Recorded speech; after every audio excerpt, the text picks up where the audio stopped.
Amen. Shalom, peuple de Dieu. Adorable Père, nous te disons merci pour ce moment agréable que tu nous as donné pour partager ta parole. Amen. Nous bénissons le nom de notre Seigneur Jésus-Christ, ce moment qu'il nous a tous donné pour être dans sa parole. Bien-aimés, ce soir, je voudrais nous exhorter sur nous avons tout en lui. Le thème, c'est nous avons tout en lui.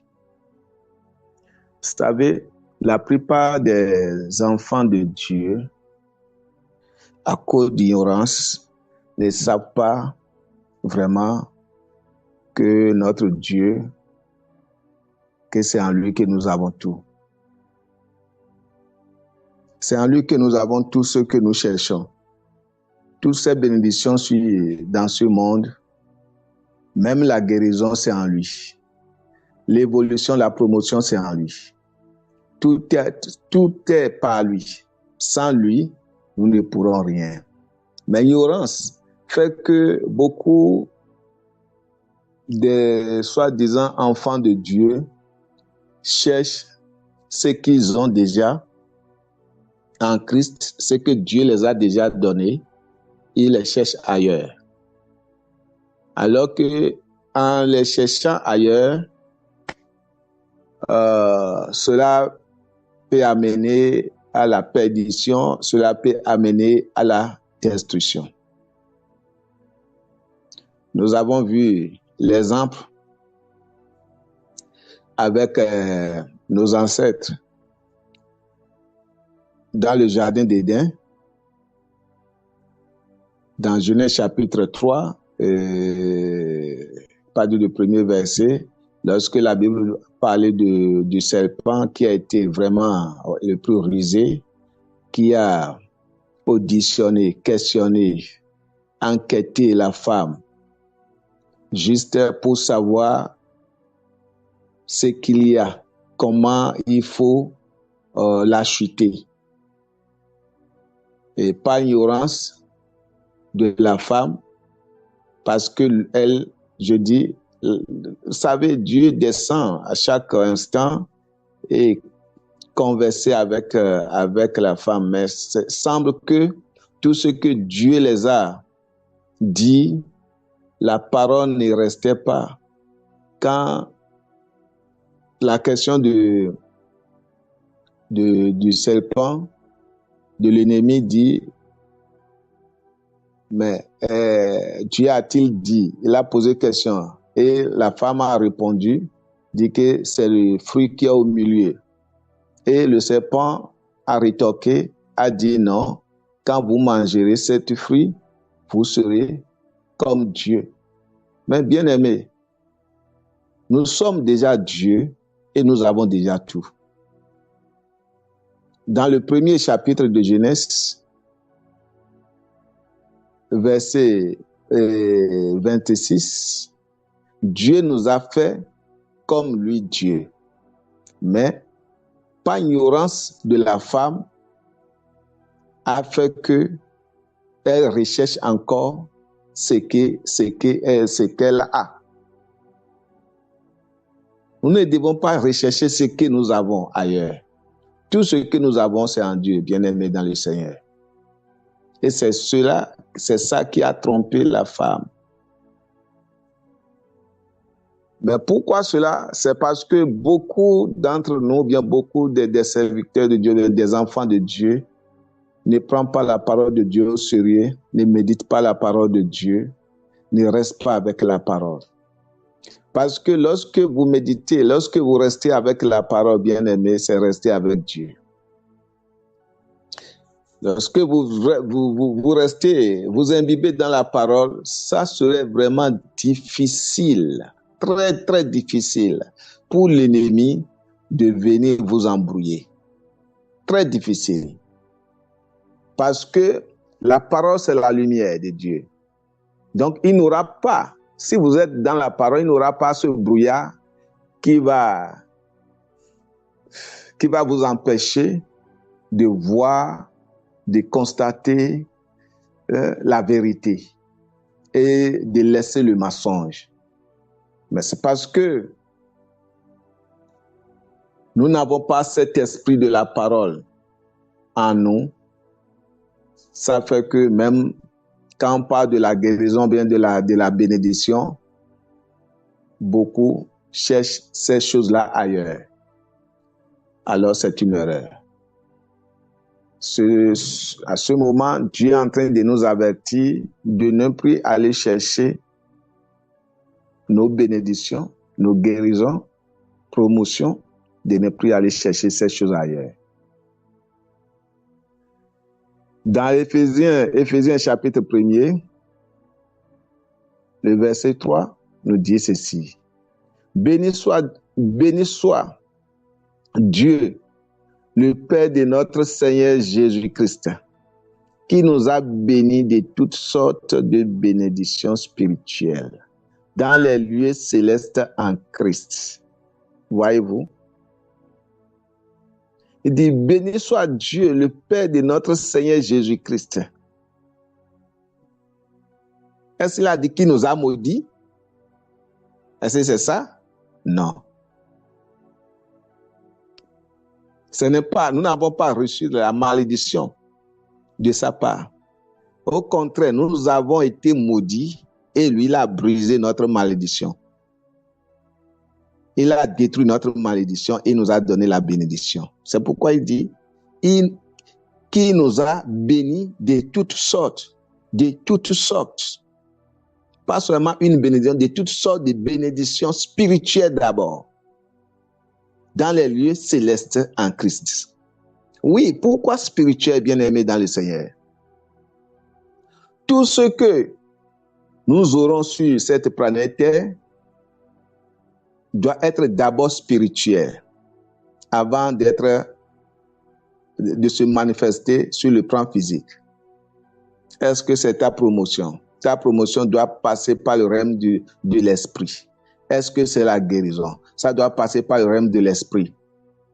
Tout ce que nous voulons, tout ce que nous devons être, bien-aimés, c'est le spirituel d'abord. C'est pourquoi soumettre notre vie, laisser notre vie dans les mains de Dieu est très important. Parce que notre Seigneur Jésus-Christ, le Père céleste, est le Père des esprits. Il est le Père des esprits. Donc, il n'a pas autre esprit au-dessus de notre Père céleste. Vous devez savoir ça. Vous devez comprendre ça. Si vous ne comprenez pas les choses de cette manière, bien-aimés, vous allez toujours tourner en rond. Vous savez, à des moments donnés, il y a certaines difficultés, certaines épreuves, certaines choses qui viennent, mais à des moments donnés, c'est difficile pour la chair de supporter. La chair est faible de supporter. Mais si l'Esprit de Dieu est là, je dis bien si l'Esprit de Dieu est là, vous n'allez pas tomber, vous n'allez pas chanceler. Il va vous soutenir jusqu'au bout et vous aurez la victoire. Parce que la victoire est déjà là. La gloire de Dieu est déjà là. Ce n'est pas que ça va arriver, c'est déjà là. C'est déjà là même avant votre naissance. C'est déjà là même avant que vous ne donniez votre vie au Seigneur Jésus. C'est déjà là. Donc comprenez les choses de cette manière et vous verrez vraiment la gloire de Dieu. Et vous verrez la gloire de Dieu. Nous sommes bénis. Tu es béni, ma sœur. Mon frère, tu es béni. Nous devons savoir cela. Nous allons regarder quelque chose dans le livre de Romains.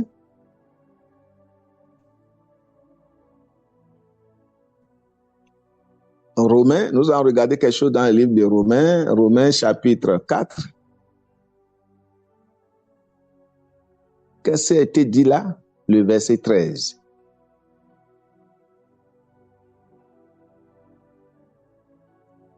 En effet, ce n'est pas par la loi que l'héritage du monde a été promis, à Abraham ou à sa postérité.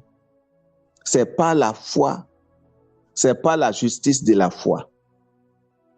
Bien-aimés, tout ce que était notre promesse, tout ce qui serait notre bénédiction, ce n'est pas, quand on dit pas, ce n'est pas par la loi, cela veut dire ce n'est pas par les hommes, parce que ton oncle a de l'argent, tu auras de l'argent, forcément, par ton oncle, tu serais béni, ou bien, je ne sais pas, quelqu'un dans votre famille est le président de tel pays, ou bien de la République, donc, forcément, non.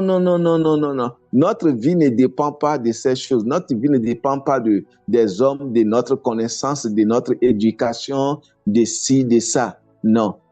C'est pourquoi il dit ici que tout ce qui a été promis à Abraham, ce n'est pas de comment il a la connaissance, pas de la source de sa famille biologique, etc. Non, ce n'est pas ça. Et Dieu vient dire ici maintenant, on a dit que c'est pas la justice de la foi. La justice de la foi, il a acquéri la foi. La Bible dit quelque part qu'il ne considère pas même la faiblesse de son corps. Il ne considère pas même la vieillissement de sa femme Sarai à des moments donnés. Parce qu'il savait, à un point donné, il savait que ce que Dieu lui a promis, ça va arriver. Il a maintenant la conviction que cette bénédiction-là, que Dieu lui a promis, cet enfant que Dieu lui a promis, viendra sûrement. Et il ne voit plus maintenant son âge. C'est l'erreur. Beaucoup des hommes, des femmes font d'erreurs. Et ils comptent, ils regardent, disent mon âge avance. Quand est-ce que j'aurai ci? Quand est-ce que ceci va se passer dans ma vie?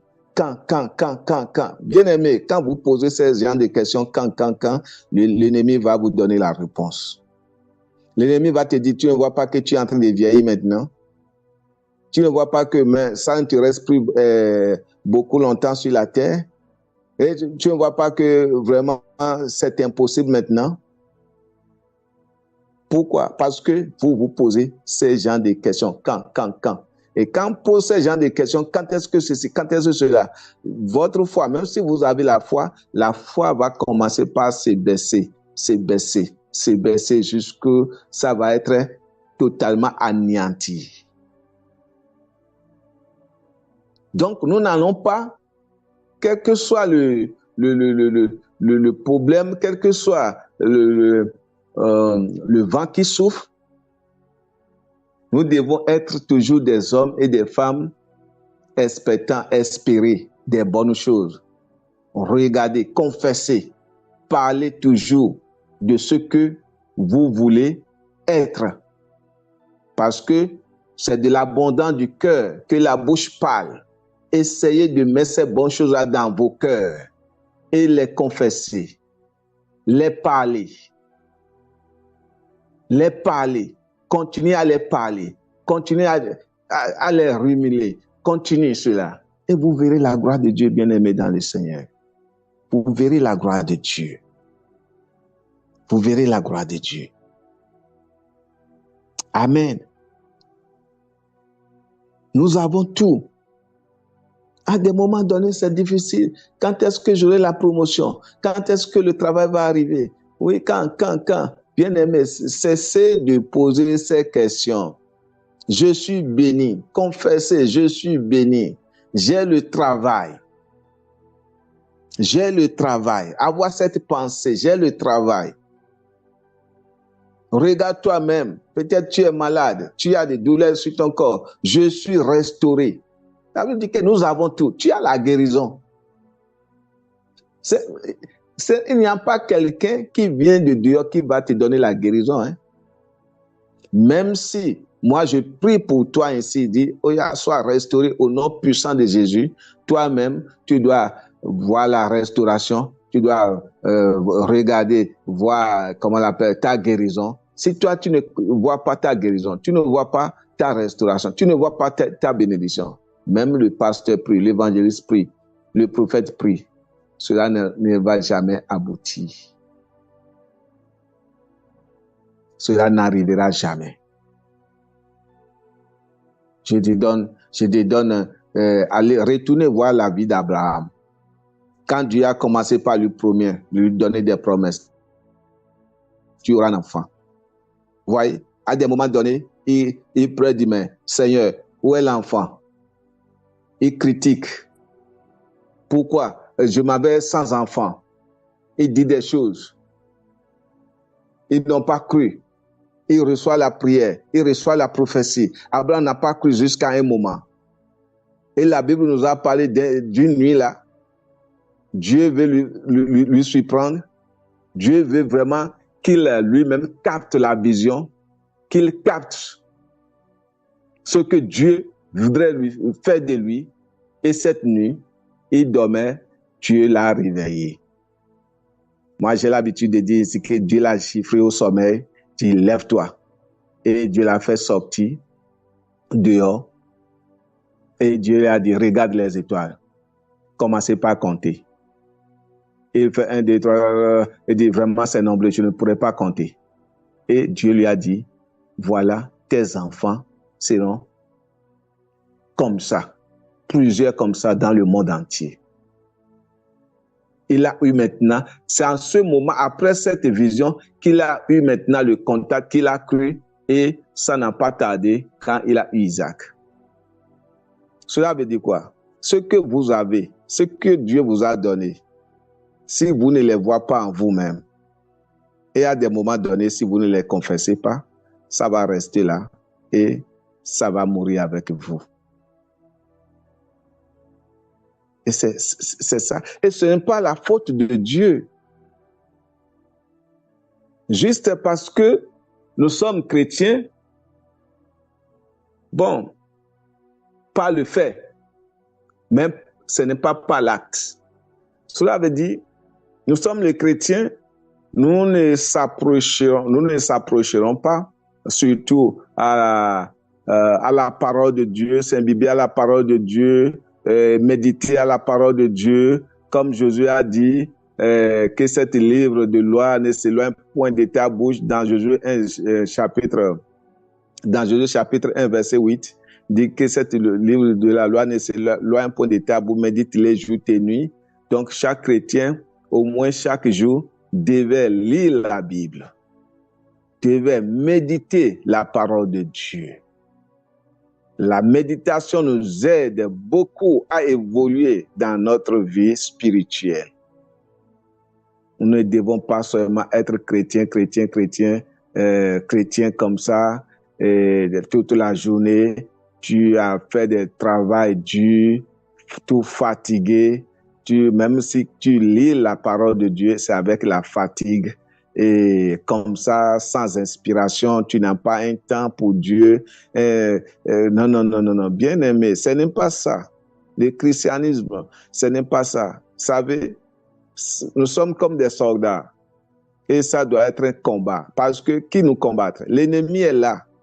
L'ennemi de la famille est là. L'ennemi des amis sont là. L'ennemi sont là. L'ennemi de la famille vous combattre. Que la famille n'a pas réussi. Des gens n'ont pas réussi. Et c'est vous qui va réussir. Vous voyez? C'est vous qui va réussir. Ça va vous barricader le chemin. Et c'est lorsque ces choses se passent dans la vie des gens, parfois, il n'y a pas la promotion dans les services, parfois, il y a la stagnation, etc. Et c'est de là maintenant, c'est dû, on parle maintenant de la délivrance, comment vraiment on commence par chercher un prophète ou bien une prophétesse qui va les délivrer, etc.